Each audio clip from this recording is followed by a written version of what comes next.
In a forest there stood a magnificent apple tree, home to a playful and friendly monkey. One day a crocodile approached the tree and asked the monkey for some apples. The monkey gladly shared his juicy apples with the crocodile.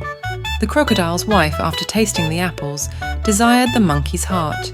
She threatened to die unless the crocodile brought her the monkey's heart. The crocodile, torn between friendship and his wife's demand, invites the monkey for a ride to his home. Midway through the journey, the crocodile confesses his wife's demand and his plan to deceive the monkey. Quick-witted, the monkey lies, saying his heart is back on the tree. The crocodile turns back to fetch it. Once ashore, the monkey swiftly climbs back to safety on his tree.